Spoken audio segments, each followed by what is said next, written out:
Selamat sejahtera. Pada hari ini saya Nurlia binti Ghazali dan rakan saya Encik Muhammad Firdaus bin Saharudin akan membuat satu sharing session mengenai pelaksanaan pengurusan link di peringkat Jabatan Penyelenggaraan Pesawat JPP, yakni khususnya mengenai tajuk pengurusan ujian aptitude bagi calon program Diploma in Aircraft Maintenance. Tentu kita tertanya apa itu lean management. Secara ringkas, lean management ini ialah satu falsafah pengurusan berdasarkan Toyota Production System, yakni pada tahun 1990-an. Objektif utama pemikiran lean ini ialah untuk menghapuskan semua yang tidak menambah kepada nilai dari perspektif pengguna dengan kaedah learn by doing dan mementingkan penambahbaikan berterusan. Contoh-contoh kerangka lean yang kita biasa dengar antaranya ialah value stream mapping, 5S, Kanban, Kaizen dan sebagainya. Okay, seterusnya saya akan serahkan kepada rakan saya Encik Muhammad Firdaus bin Saharudin untuk menerangkan apa itu ujian aptitude Diploma in Aircraft Maintenance. Silakan. Terima kasih Puan Nolia. Okay, saya teruskan dengan penerangan sesi sharing ini dengan apa itu pengurusan temuduga calon. Alright, so seperti untuk makluman semua tuan-puan, untuk proses temuduga calon program DAM ialah amat special, iaitu yang telah diberikan pelaksanaannya kepada JPP, iaitu Jabatan Penyelenggaraan Pesawat. Okay, dalam proses temuduga calon program DAM ini terbagi kepada dua, iaitu ujian aptitude dan temuduga calon pelajar. Okay, apa itu ujian aptitude? Ujian aptitude terbagi pada dua test ataupun dua ujian, iaitu IQ test dan English test yang berlangsung selama 1 jam 30 minit bagi dua-dua ujian tersebut. Setelah selesai ujian ini, ke proses temuduga sekiranya mereka layak. Okay, itu adalah penerangan melalui proses temuduga calon program DAM. Okay, untuk bagi pihak kami ingin cerita mengenai pengurusan ujian aptitude itu sendirilah. Alright, objektif kenapa kita melaksanakan lean management dalam pengurusan temuduga kali ini. Pertama, memastikan pelajar kompeten dalam mengenal pasti analisa dan menyelesaikan masalah. Kedua, pasti menjimatkan masa penandaan dan mengelakkan salah penandaan sepanjang proses ujian bertulis. Yang ketiga, menjimatkan kos operasi. Alright, seperti dilihat di skrin ini tuan-puan, kita boleh nampak jadual perbandingan aptitude test secara konvensional, iaitu secara yang lama lah orang tu boleh cakap, dan juga secara digital, iaitu secara sekarang. Alright, okay, di belah kiri iaitu penerangan melalui konvensional dan di sebelah kanan penerangan melalui digital. Alright, untuk jadual ini kami fokuskan pada 3 skop, iaitu 3 kriteria, iaitu kertas ujian itu sendiri, fokus kepada calon, pelaksanaan kepada calon. Yang ketiga, pelaksanaan kepada staf itu sendiri. Okey, kita pergi pada kriteria yang pertama, fokus kepada kertas ujian. Seperti yang dimaklumkan, ujian aptitude konvensional kita perlu menggunakan kertas A4. Maksudnya di sini pihak pengurusan di Politeknik akan membuat fotokopi yang banyak bergantung kepada bilangan calon. Perlu menggunakan kertas lah, itulah maksudnya. Manakala digital tu kami telah transfer menggunakan website dan Google Form, iaitu Google Form. Alright, penggunaan kertas pastinya tiada, hanya menggunakan pautan internet saja dan kandungan soalan sama bagi dua-dua. Konvensional dan digital sama. Eco Green sebab apa? Tiada penggunaan kertas, manakala konvensional tidak, sebab apa? Menggunakan banyak kertas, yang seperti tuan maklum lah.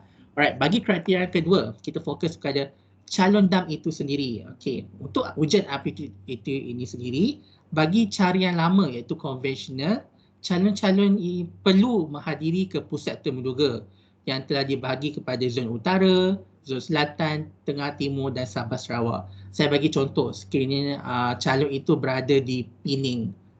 Pening ialah zon utara. So calon tu perlu ke mana-mana pusat temuduga yang telah ditetapkan oleh JPPK.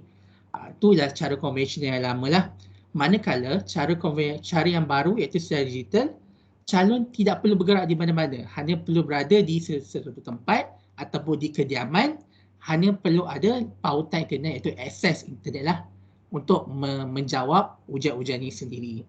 Tarikh masa akan ditetapkan oleh JPKK lah, iaitu Jabatan Pendidikan Politeknik dan Kolej Komuniti. Kriteria yang ketiga ialah fokus pada pengurusan staf itu sendiri. Okay.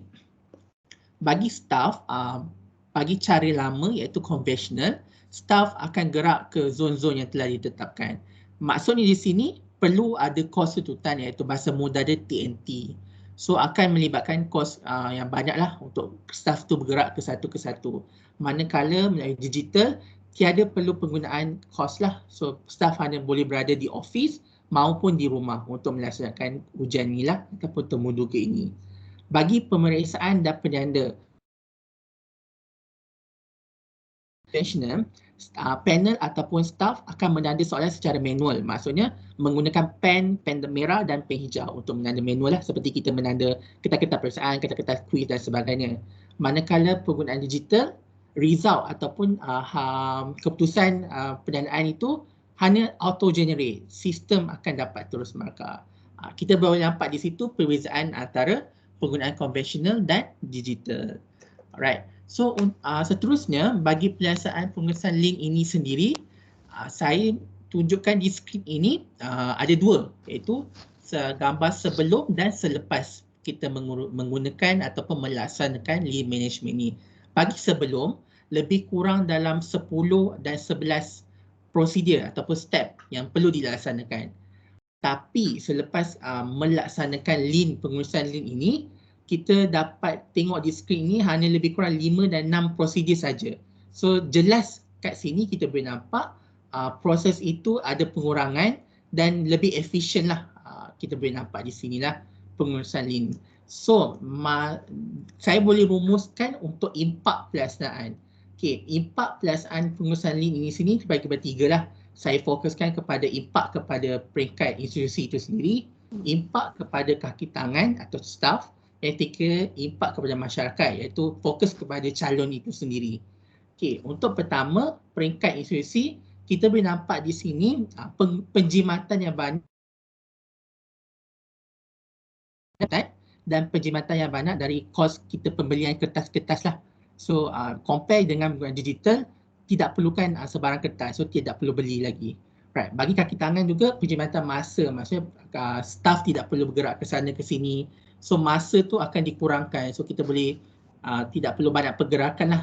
Okay. Dan yang terakhir, fokus pada masyarakat iaitu calon. Calon pun kita boleh nampak dengan calon tidak perlu menghadiri ke pusat-pusat untuk menjawab ujian. Hanya boleh berada di tempat ataupun kediaman masing-masing. Alright. Itu adalah impak yang dapatan hasil dari perbincangan di sinilah. Alright. Seterusnya saya serahkan kepada Puan Nulia. Okey. Terima kasih Encik Muhammad Sahruddin. Okay, setelah kita jalankan lean management tersebut, kita jalankan pula kajian keberkesanan pelaksanaan pengurusan lean untuk mengenal pasti adakah selepas pelaksanaan lean itu bagaimana impak dia, bagaimana kesannya kepada JPP. Seramai 26 orang responden telah mengambil survey ini dan seterusnya ia terbukti bahawa pelaksanaan pengurusan lean di Jabatan Penyelenggaraan Pesawat JPP ialah dapat menyebabkan masa, menyebabkan kos politik banting Selangor dan juga lebih efisien. Dan seterusnya, seramai 26 orang responden ini secara majoritinya mereka sangat bersetuju bahawa ujian secara digital ini wajar diteruskan dan ujian secara digital ini dapat menggantikan ujian secara konvensional. Sebagai rumusan, secara keseluruhan, semua responden menyambut baik pelaksanaan pengurusan lean di peringkat Jabatan Penyelenggaraan Pesawat. Namun, terdapat beberapa aspek yang perlu diambil kira dan diperbaiki sebelum ia boleh dilaksanakan dengan sempurna. Yang pertama ialah risiko akses internet dan juga elektrik sekiranya berlaku perkara yang tidak diingini sepanjang ujian tersebut berlangsung, sama ada di pihak calon dan juga pihak politeknik. Yang kedua ialah aspek kesahan dan keputusan yang jitu tanpa penipuan oleh calon DAM. Memandangkan kita tahu bahawa calon Diploma in Aircraft Maintenance ini berada di kediaman masing-masing. Justru terdapat beberapa cadangan penambahbaikan. Antaranya ialah yang pertama ialah mewujudkan pusat peperiksaan ujian bertulis ini. Pelaksanaan perlu dibuat secara terkawal di makmal komputer institusi secara atas talian kerana ia melibatkan kerahsiaan dan kesahan ujian bertulis tersebut. Yang kedua ialah menambah baik platform soalan ujian dengan menggunakan platform yang lebih formal, yang lebih sesuai dan praktikal. Secara kesimpulannya, projek Lean Management ini adalah berjaya dan harus diteruskan pada masa akan datang kerana ia terbukti menjimatkan masa, kos dan lebih efisien berbanding ujian secara konvensional. Okey, dengan itu sahaja untuk sharing session kami pada kali ini. Sekian, terima kasih. Terima kasih semua. Assalamualaikum. Assalamualaikum warahmatullahi wabarakatuh.